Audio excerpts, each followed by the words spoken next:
Instead of focusing on winning arguments, we're teaching the basic fundamentals of sales and marketing and how we can use them to win in the world of politics, teaching you how to meet people where they're at on the issues they care about. Welcome to The Brian Nichols Show. What's up, folks? Brian Nichols here on another fun-filled episode of The Brian Nichols Show. I am, as always, your humble host, joining you from our lovely Cardio Miracle Studios here in sunny Eastern Indiana. The Brian Nichols Show is powered by the best heart health supplement in the world, Cardio Miracle. So if you're looking to lower your resting heart rate, lower that blood pressure while improving your pump at the gym. And by the way, for you parents out there, if you're looking to get a little extra oomph to get you through the day, stick around. We're going to talk about Cardio Miracle more in today's episode. But first, yes, I know there's going to be lots of parents listening to today's show because we're talking about, every kid, or shall I say, yes, every kid. And joining me here on the show to discuss that and more is Andrew Clark. Andrew, welcome to the Brian Nichols Show. How you doing? Doing great. How are you? I'm doing quite well. I'm really looking forward to this conversation. Every time I have someone from Yes Every Kid in the show, I just feel like it's a great episode. We always have a great chat, and I know the audience always loves it as well. So, Andrew, I'm really looking forward to this. Do us a favor. Introduce yourself here to the audience, and also, what is Yes Every Kid? Of course. Yeah, I'm Andrew Clark. I'm the president of Yes Every Kid, based in Dallas, Texas, and I've got 3 little kids of my own, 2, 5, and 7. And what Yes Every Kid is we're a lobbying organization, advocacy organization. And so we try to advance freedom in education generally. And we do that by talking to politicians and trying to convince them why freedom is more beneficial for people in their lives than government control. I love that. Well, and talking about getting kids away from some government control, let's just jump right into things right now. As we're recording here today, we just saw recently there was that Supreme Court ruling. I forget the name of the specific Supreme Court ruling. You might be able to help out here, but basically I'll give the Spark Notes version, right? You had a bunch of parents from all different walks of life and religions come together and say, hey, public schooling system, government schooling system, we're going to give you a big timeout here because we don't want our kids going to the public schools and being force fed this LGBTQAI plus, et cetera, narrative. And by the way, even if you as the government schools believe you need to teach this, at least give us the ability to opt out. Apparently, opting out, Andrew, was too much for those government schools, and they fought back. And the parents said, fine, bring it on. They brought it all the way up to the Supreme Court, and we just saw a 6-3 ruling in favor of the parents saying, hey, sorry, government, you're not allowed to just, force feed literal indoctrination into our kids' brains, especially when it comes to the Rainbow Brigade stuff. So we're seeing a lot of parents fighting back and trying to protect, yes, every kid. What are your guys' thoughts there on this Supreme Court ruling? Yeah, I think the cultural question in education is really simple. The question is, who has the responsibility to raise children? And our answer is that ought to be the families. And obviously the current setup is not that. The current setup is that the responsibility belongs to the government, which is a decision that was made back when the New Deal era took hold. And we transitioned from basically this Thomas Jefferson one-room schoolhouse, voluntary. If you want to send your kids to become enlightened, you can send them down there and they'll learn. We turned it into this industrialized, you will sit there, you will be quiet, you will do what you're told, you will listen, you will comply, and then we'll decide if you've complied adequately enough. And that has always caused problems almost from the get-go, right? There have been Supreme Court cases over prayer in school, over the teaching of creationism, over sex ed. You go through the litany of things.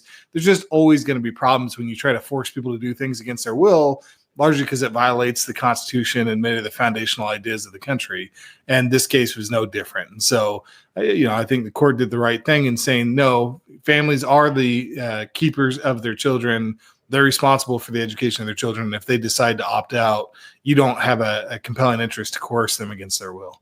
Well, wait a minute there. Are you sure, Andrew? Because I heard Stacey Davis, the president of the Chicago Teachers Union, in reference to air quote civil rights activist James Baldwin. She said, Baldwin says the children are always ours being the government school teachers. Every single one of them all over the globe. And what comes next is, quote, CTU thinks your children are its children, end quote. And she says, yes, we do. CTU thinks all children belong to it. and they're a socialist conspiracy ideology. Well, I don't know about all that, but we like children. We educate them, we nurture them, we protect them, we support them, we negotiate for them, we create space for them, we even have them in our homes. CTU thinks your children are its children. Yes, we do. We do. We do. I don't know, Andrew. That sounds a little dystopian if I ever heard something from a public government official, in this case, the head of a teachers union.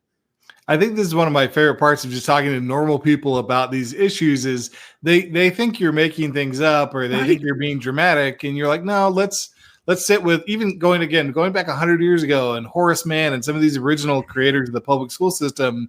They used language like prisoners and slaves and, we need to go out and kidnap. I mean, just verbiage that I think would shock modern sensibilities. But you would think, okay, that was just something that happened 100 years ago and we've matured and gotten past it. But the quote that you just gave is not it's not original. It's not 100 years old, by the way. It happened last week. Exactly. It's last week's issue. But, Randy Weingarten can come up and give a speech like that tomorrow, and it wouldn't be unusual for the kinds of speeches she gives. This is the pervasive mentality, is that it's both the government's right and responsibility to educate children. And I just think that's a notion we all ought to reject out of hand. Oh, yeah, for sure. We had our good buddy there. I call him the school choice evangelist, Corey DeAngelis. He's on the show many a time, and he's talked about this, as he goes to war with Randy Weingarten, the head of the American Teachers Union there. And like you see that, I don't know, there is this common sense kind of like reaction to the government overreach in trying to literally like own our kids. And by the way, to your point, like, just talking to your average person, I always thought that these were like this school choice, like, kids, who owns the kids, air quotes. I always thought it was an important conversation, but man, Andrew, it really became real when you have a kid. Right. And I'm seeing more and more of this, like, especially I'm a, middle-aged millennial, I guess. I'm in my 30s. And a lot of the millennials, we kind of got late starts to having kids. And I'm hearing a lot more of my friends who I would say for decades identified themselves as maybe like politically moderate, left leaning, like they never really questioned anything. They're just like, government's not going to hurt us. Right. That was kind of the thought process they had. But as they have kids, I start to see like, this little like gene of conservatism start to appear, and it starts to show itself. And I'm like, that wasn't there 15 years ago when we were in college together. So I'm hearing that and I'm seeing that, Andrew. Do you think that there is a chance that we're going to start to see the pendulum start to swing towards parents' rights, like actually supporting our kids to have some autonomy outside of this government schooling system? Or much like what we saw with Ms. Davis out at the CTU, like there are still a lot of folks who have this mentality that we own your kids. It feels like there's an inevitable collision coming here, Andrew. Where is this going to head? The future is unknown and unknowable, but we can take some guesses. I think some of the factors that are at play here is prior to COVID, when people would send their kids to school, it just was so convenient. It was out of sight, out of mind. Yep. During COVID, they got a real world. Is it my decision or your decision? And when they realized it wasn't their decision, it shocked many people because they thought it was their decision and that they'd already made it. Yep. So they had to confront that. And then they started realizing, wow, there's a whole lot of other decisions that I should have that I don't have. So some of it is that mentality just changed, like the awareness changed. But some of the things that are happening are just pure demographic trends. So you're not the only person to have children older. That's actually becoming the norm. It used to be people had kids in their 20s. Yep. Now most people are having their kids in their late 30s into early 40s. And the consequence of being older is you have more money, you have more time, you have more of an invested interest in that. And one of the other things is you also happen to have a lot less kids generally. And so we see a population decline across the country, but you see a lot of parents who have free time, free money, and 1 or 2 children. And so they can put an intent focus on this. And so when you have these kind of cross waves going on of realizing that you're not in control, having the time, money, and resources to be in control, I think what's naturally going to happen is you're going to start to demand more. Your expectations are going to rise, and your tolerance for the pushback from the system is not going to be very high. And I think you see all those things happen is every time parents try to demand something and the system pushes back against them, parents aren't just being bogged down and stifled, they're breaking through the barriers. And that's part of the reason I think you saw the policy changes going on. You work out, you lift heavy, you're eating clean, but if you're not seeing better pumps, better endurance, or faster recovery, it's probably because you're missing a critical piece. So your body depends on nitric oxide to help push blood, oxygen, and nutrients into your muscles. And when your NO levels drop off, or if you're not maximizing them, it's like training with the brakes on. Less oxygen, weaker pumps, longer recovery. You're doing the work, but your body simply isn't keeping up. And that's where Cardio Miracle comes in. It's an advanced nitric oxide supplement loaded with L-citrulline, L-arginine, organic beetroot, CoQ10, and no junk. Just pure ingredients that synergistically work to increase blood flow, power your workouts, and accelerate your recovery without stimulants or synthetic BS. So if you want to make sure every set counts, just click the link in the show notes, scan that little QR code over my shoulder, or visit cardiomiracle.com/TBNS to feel the difference. And by the way, when you click that link, your discount will automatically be applied. Just look for Shopping with Brian Nichols at the top of your homepage. One more time, that's cardiomiracle.com/TBNS. And now, let's get back to the show. One thing you just hit at, and I just want to reemphasize, like as I had my kid, my tolerance for tolerance really decreased. Like I used to be, again, kind of like this mentality of, listen, it doesn't impact me. It's somebody else's life. It's somebody else's choices. Go do your thing, right? Whatever. Live and let live. And that, Brian, was such a dangerous mindset to have, because I fast forward to where I am today, and all of a sudden the things that I used to think didn't impact me or my family or my community, oh man, boy, oh boy, do they actually like really impact. Like even going to the silly things from the cultural standpoint, I say silly tongue in cheek, like, you know, the whole drag queen story hour thing. I used to get this pushback all the time. Like, why do you care that the drag queens are wearing or are reading storybooks to kids? And I'm like, why do drag queens need to be reading storybooks to kids? And they're like, well, because they should be able to. And I'm like, well, why? What's the purpose of having a man dressed as a woman in the most flamboyant way possible sit and read to children between the ages of 2 and 6? Educate me. And they well, what were you, just a bigot? You just intolerant? Okay, sure. You know what? And this is where I think a lot of folks are right now, Andrew. Like, sure, call me a bigot, call me intolerant. I don't care. You're impacting kids, literal children. And this is where a lot of folks, like the line has been drawn. And man, you hinted at COVID, right? Like if there is anything positive to come from COVID, it is that parents suddenly got a first class seat into the education or indoctrination of their children at the behest of a lot of these government school teachers. All of a sudden, when they would send their kids to the classroom, right? And to your point, it's just convenient. Like, okay, go off, Billy. Go to class. Have fun, right? Now, Billy's sitting at the kitchen table with his Chromebook, and he's listening to his teacher lecture about, all the LGBT stuff, rainbow flag stuff. And a parent's like, wait, what? What did that teacher just say? And all of a sudden, it became real. And parents couldn't pretend that they didn't hear it anymore, right? Like they were like, oh, okay, yep, this is happening. So there is a pushback, right? And thank God, thank God parents are starting to wake up. But let's go back to the other side, because for every parent who's standing up saying this is wrong, there is a government school teacher who's saying, I don't care. What do we do here? You mentioned parents are starting to have more choice, more voice, and a lot of that due to the changing demographics. But is it too little too late, Andrew? Are we at a point where we've seen, 20 years of kids go through these indoctrination centers that are now becoming little voters? And you look at New York City, right, with what's his name, Zorhan. I keep on thinking of that Adam Sandler movie, Don't Mess with the Zohan. That's all I think of when I see his name. But you got that guy who just won the Democratic primary, who is one step away from being a legitimate communist, and predominantly supported by a lot of these younger white liberals. And a lot of these folks are just, beating their chest saying, go rah, rah, public schools. Right. So is it too little too late, Andrew? Or am I just being doom and gloom? I think you're being doom and gloom. I think there's always, it's always a good time and opportunity to fight for freedom.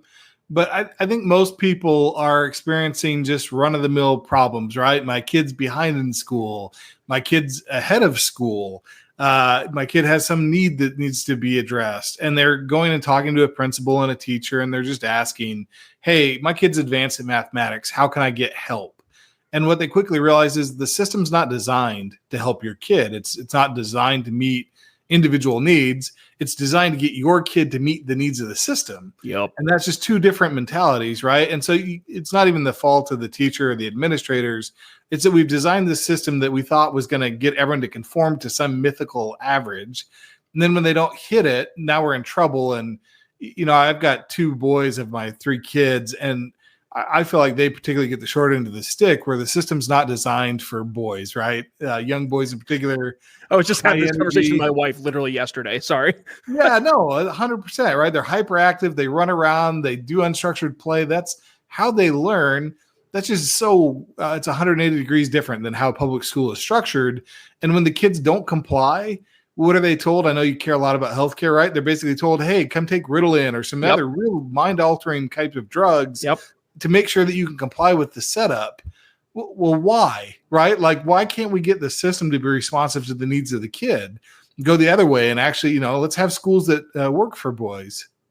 And so, if we can't get to that style of a system, I think we need to really reimagine or really question why we have the current system at all. And that's what's going on in policy is people are thinking, hey, we've had this basically socialized or nationalized education system.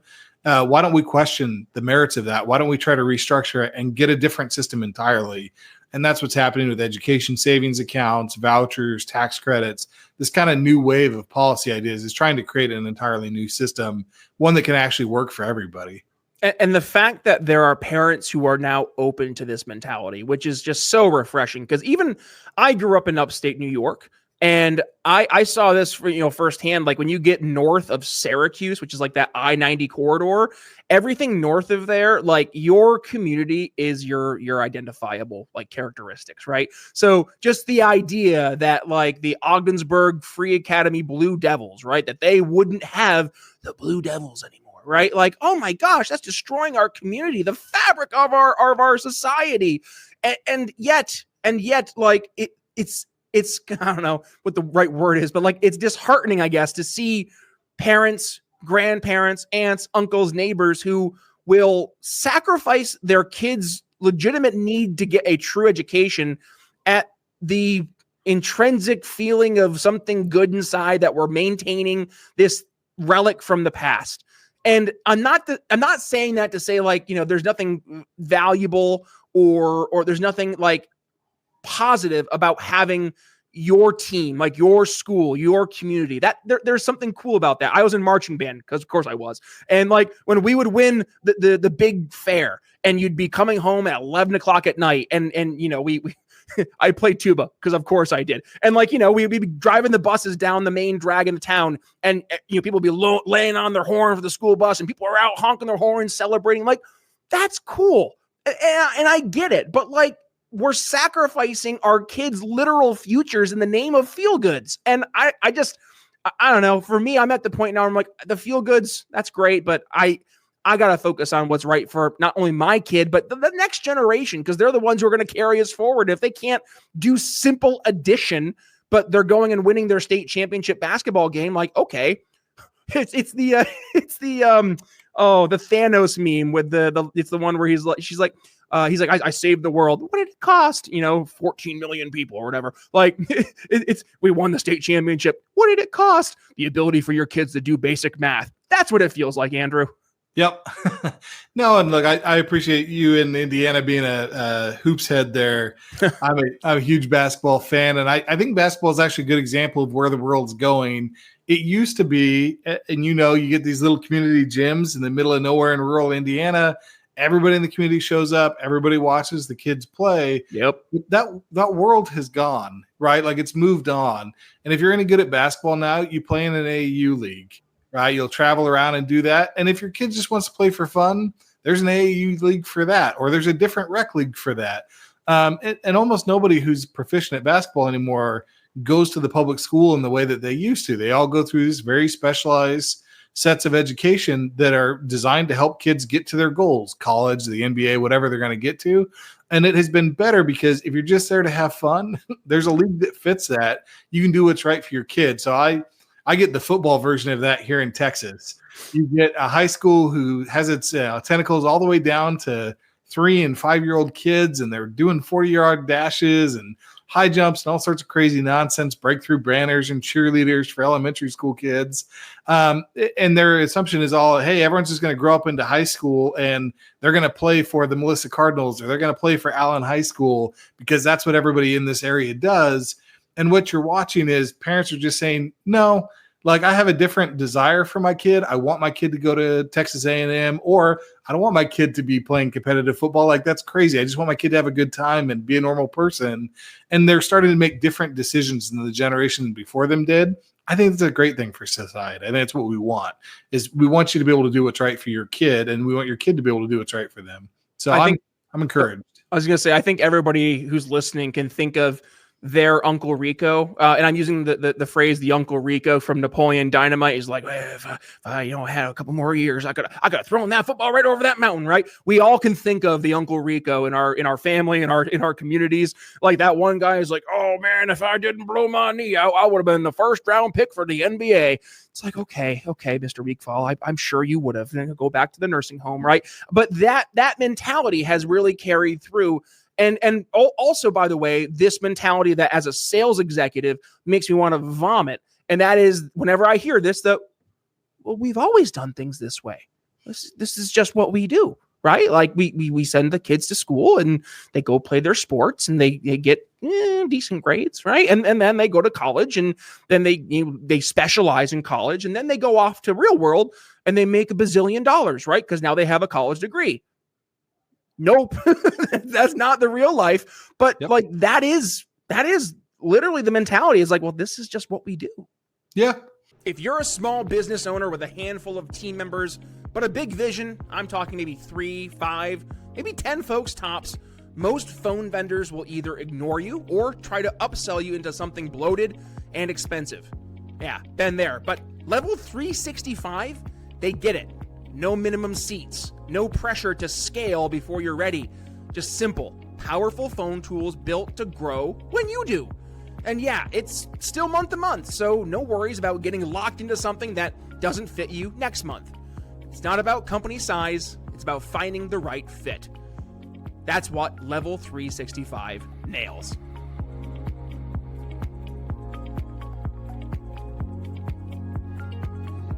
No, and it's where I think a sense of community is great, and you want a sense of community, but you want a community because people voluntarily opt into that community.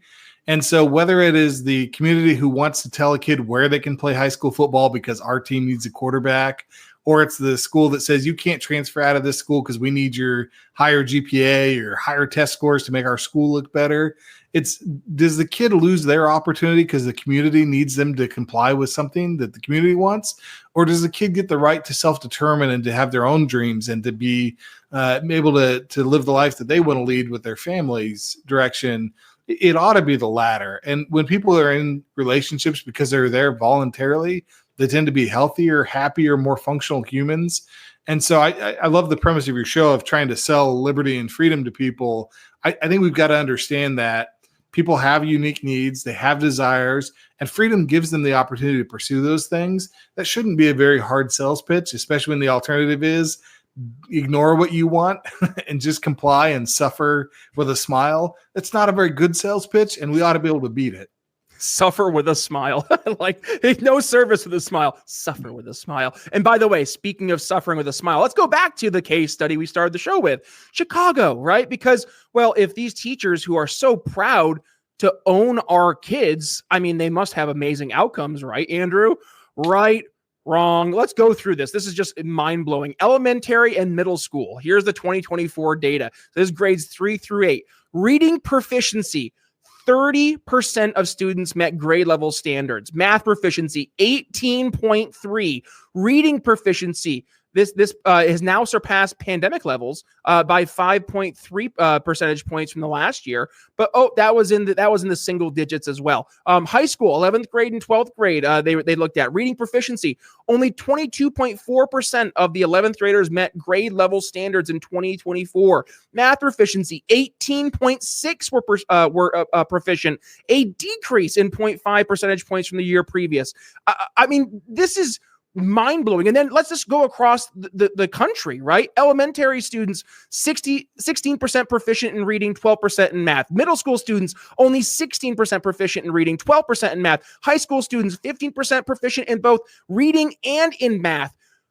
The outcomes speak for themselves, Andrew. Like the schools have had this monopoly on the education system for, to your point, 100 years, going back to the Horace Mann, the Prussian schooling model, right? And the data's in, the results are in. It has been a cataclysmic failure, which speaks to the reality that now parents are saying, all right, you know what? It's time to try something new. And we're seeing a lot of these new options start to come to the table. Thank goodness for folks like Corey DeAngelis, like you guys over at Yes Every Kid, actually going out and fighting a good fight, being the advocate for kids, frankly. Like the parents are the main advocate for their kids.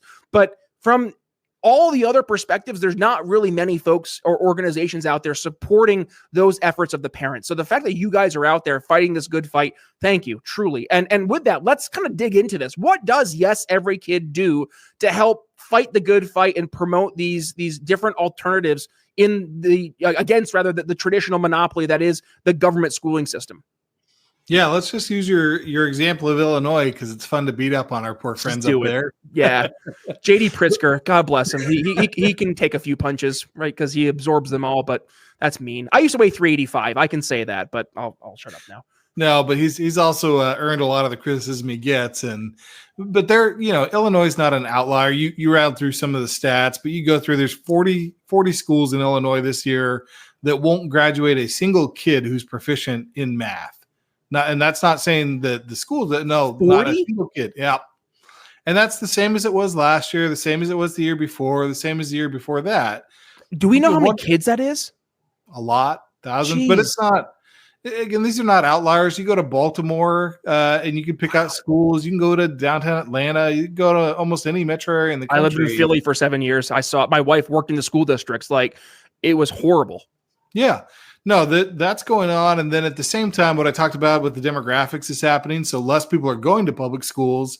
So the amount of money that we're spending on a school and the amount of money per kid is going up. So there's a school that was highlighted recently in Chicago where they're spending $85,000 a year in order to get these kind of results. And so this is kind of what happens anytime you see the government take over a marketplace is the cost goes sky high and the quality goes down. And the mistake that I think politicians and society have made is we think we know what's going on. We think that because we're running standardized test scores, we have visibility into it, or we think that people will be held accountable for poor performance. And none of that's true, right? We don't have visibility into it, and no one's accountable for the results. And so part of what we do at Yes Every Kid is we go out and work with legislators and say, hey, education should be about more than scores anyways. It should be about helping to prepare people to live lives of meaning and purpose.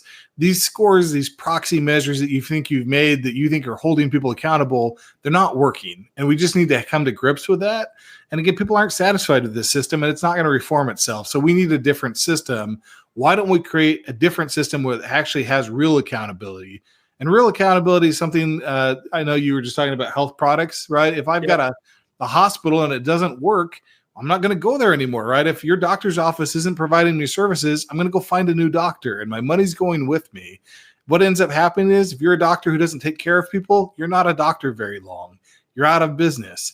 That ought to be the way education works, right? There should be real accountability where if you don't actually deliver the service that people want, you don't educate in the way that families want, you're not going to be a school very long.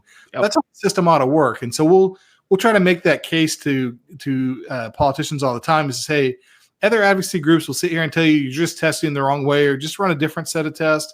We're going to tell you the very premise of the system is wrong, that if what you want is accountability, you need to understand that the families are your customer and that's who you need to be accountable to. And let's design a system that actually helps them and meets their needs instead of yours. So it's just funny how like things happen. And I'm a big believer in the guy upstairs. Like there's no coincidences that he's guiding things the way they need to guide. And it's just funny how last night, literally, I was starting my reread of the 7 Habits of Highly Effective People by Stephen Covey.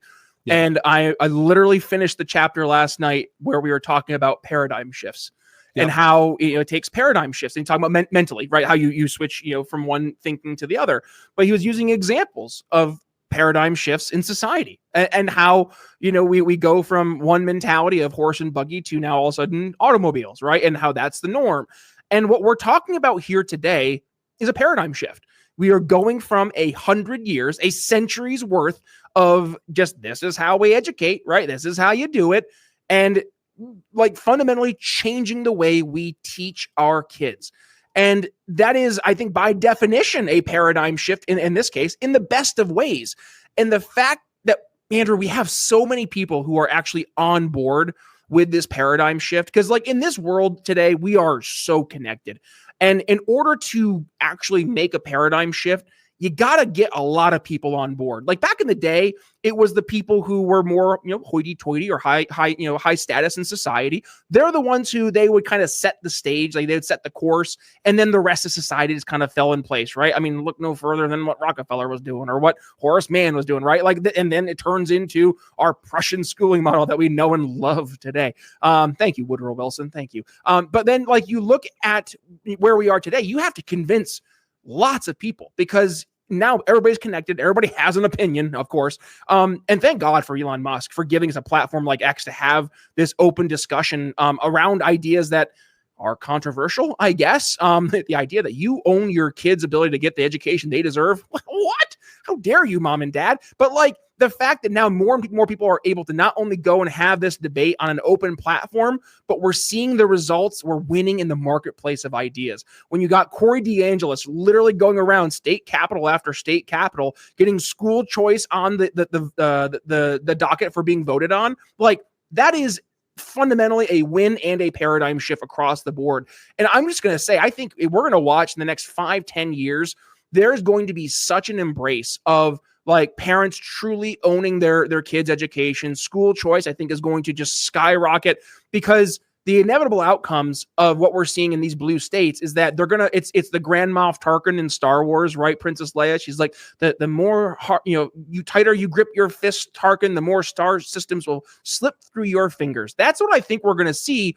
Is that these government schools they're gonna just keep holding on to these kids because they don't want to let go, and the tighter they grip, the more kids and their families are going to drift away from the public schooling system. At least that's my my best guesstimate there, Andrew. Am I on track there, or do you have a difference of opinion with all your insights from Yes Every Kid? No, I think that's right. I think what you're seeing is there was a different set of values and beliefs when Rockefeller and Carnegie and all these folks set up the current education system than the values and beliefs that society holds today. And eventually people just get tired of not being listened to. Yep. And so what do? They do what Americans have always done. They just go solve the problem themselves. Right after we flip a big middle finger. That's it. That's what we do best. We're rebellious. Yep. And we love our music and our culture and our food and all of it to reflect that rebellious nature. And so these rebels in education have come out and just started to create options that families want that meet their values and their beliefs. And they've done it most part without any government money or regulations at all. And inevitably what happens if you're a family and you're sitting there watching your kids suffer and the neighbor has created one of these options and their kids are happy, you're going to go ahead and go move over there. And that's what we're seeing happen. At first it was thousands, then it was tens of thousands, hundreds of thousands. And now it's getting well over 1 million people that are being educated in models like that. That's not going to stop, right? Americans aren't going to suddenly stop being who they are. What instead is going to happen is people are going to watch that and it's going to continue to change their values and beliefs to be like, not only do I want what's best for my kid, but I can get what's best for my kid. And it's going to help other people watch and say, hey, I think I can offer an educational experience that those people will value, and I can do it at a price that they'll value. And as there's more innovators and entrepreneurs in the space, you're going to find the Elon Musks that come into education that really shatter people's paradigms, that really improve how we deliver education. And people are just going to opt their way into that. So every day the government barriers seem to be coming down a little bit as the public's expectations changes, but that's not going to stop. That's just going to accelerate until education 10 or 20 years from now is going to look radically different than anything we've conceived of today. And that's how it should be. Sorry, I was looking up a song. So I wanted to play this song from, you ever watched there's this new Christmas movie that came out called Spirited, with Will Ferrell and Ryan Reynolds? I don't think so. No. Okay. Well, it's a musical. And if you couldn't have guessed from my, from me being in the marching band and playing tuba, I played football too, by the way. I was a weird kid. I did a little bit of this, and a little bit of that. During halftime? Like, were you like in pads? That would have been great if I did. So here's fun fact. My school was so small. We didn't have a football team. I had to drive 35 miles to the closest school who had a football team and play for them.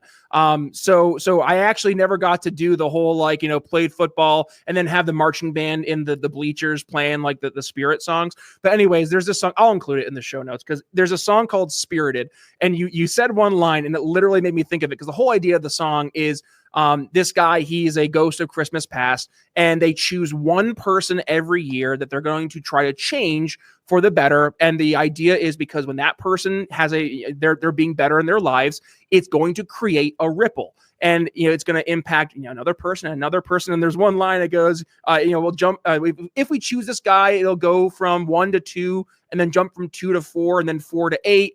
And then, hundreds and thousands and millions and billions more. And this is what we're talking about, right? Like, once people start to see the outcome and they feel the difference in what they're getting, not just from how their kids are feeling, how they're feeling, but then the actual outcomes, like seeing little Billy do better at math, seeing Susie being able to finish that book that otherwise she would have had. It was like, sorry, it was like in Billy Madison where it's the kid reading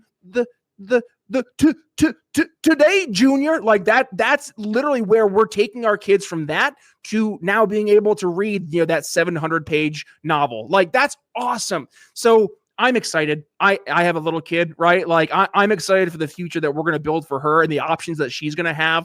Like, I know I started the show with a little doom and gloom, Andrew, shame on me, because there's a lot to look forward to. And I would, dare say a lot of it is due to organizations like you guys there over at Yes Every Kid. So I'm going to go ahead and shut up for the rest of the episode, because everybody's like, Brian, we get it. You're energetic and excited, but do us a favor, Andrew, bring us home. What are your final thoughts today? And of course, where can folks go ahead and support Yes Every Kid?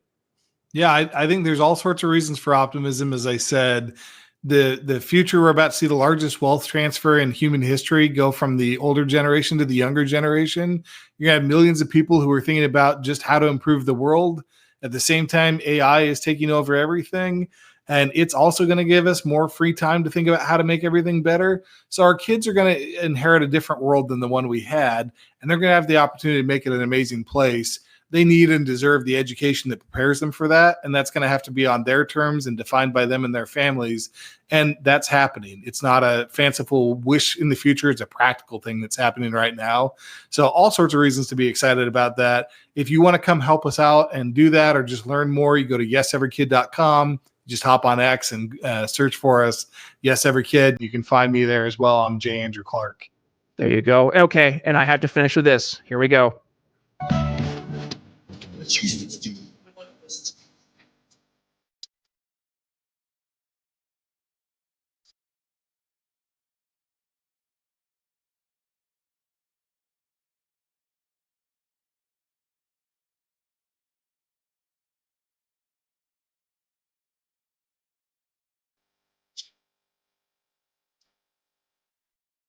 So I had to play it. I'm sorry, Andrew. It's the musical theater nerd in me. By the way, fun fact: back when I was in college, we did these little special terms. They were called term 3s, and they were like mini micro terms. They were like 6 weeks long each. But the idea was it was a chance for you to either like take classes that you would never take otherwise to get your gen ed stuff, or to go and just do some stuff that you never would get the chance to do, like go travel abroad, or I don't know, be the lead role in some musicals, of which I did 3 years in a row because I just love that kind of stuff. So I was the lead role in Pippin.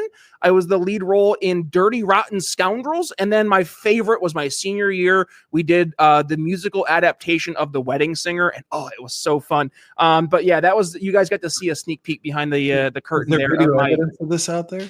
Say it again. Is there video evidence of that out there? If I showed you, I might have to kill you. I don't know. We'll have to keep that close to the vest. I think you owe it to everybody. Yeah. Oh, the people would. That's what we call blackmail. But no, I'm just teasing. No, it was fun, and truth be told, like that's a side of me I really don't get to talk about that much. Is like the fun musical side, the things I enjoyed doing during school, which by the way were the things that I got way more value from than sitting in Mrs. Bush's trigonometry class trying to figure out like the quadratic formula and prove that this triangle is a triangle. It's a triangle. It's got 3 sides. Why do I have to prove it? I'm going to go ahead and end there. Andrew Clark, it's been an absolute pleasure, folks. Again, if you got some value from today's conversation, do me a favor, go ahead and give it a share. When you do, please tag yours truly at B Nichols Liberty. And of course, please reach out to Andrew and let him know that you heard him over on the Brian Nichols Show. With that being said, we're going to go ahead and put a pin in today's conversation. Brian Nichols signing off for Andrew Clark from Yes, Every Kid. We'll see you next week. Thanks for listening to the Brian Nichols Show. Find more episodes at briannicholsshow.com.